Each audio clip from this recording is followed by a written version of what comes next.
So YouTube, Warbles on a lot here with an update on the SunFoil Mk-5, which has now taken its rightful place among the broken wind turbine rotors and aeroplane propellers which decorate my toilet. Not all of it though is in the toilet. The worst bits are waiting an outside fire.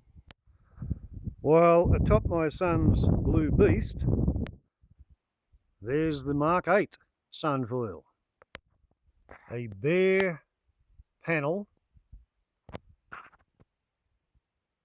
with 4 angle brackets. Big ones at the front, extended to function as airflow separation fences. Little short ones at the back where they only have to perform their load carrying function.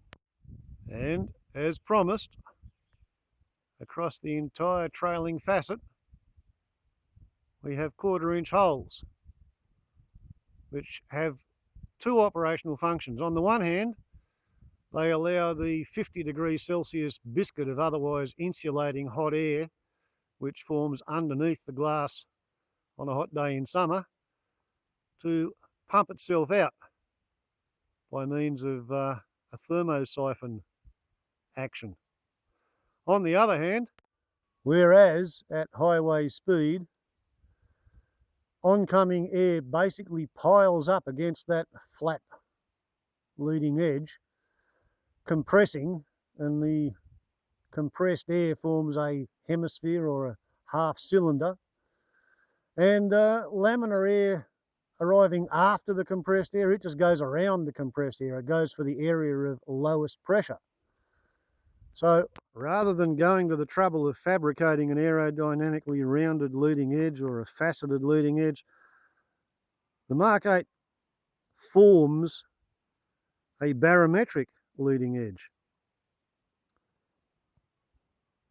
The air then flows smoothly across the top of the panel, while air going under the leading edge is likewise smoothed by the fineness ratio of the glass of the panel. And then when it reaches the flat trailing edge, the lower flange of the frame forms another airflow separation fence and allows air to compress against the trailing edge, which injects 20 relatively high pressure plumes of compressed air into what would otherwise be a low pressure zone of burbling turbulence. So the Mk-8 effectively forms its own aerodynamically efficient scalloped trailing edge. Pneumatically, aerodynamically, barometrically. And, as I said, doesn't take anywhere near as long to build as the Mark III did. In fact, this one took a little bit longer because I had to cover the old mounting holes in the frame and then spray paint over the top of the sticky tape. If you were starting from scratch with a brand new solar panel and some aluminium angle bracket, with the right tools, if you knew what you were doing, you could do this entire job in half a day. Because if you were starting from scratch, you would not need to make fiberglass repairs before mounting the solar panel onto its brackets.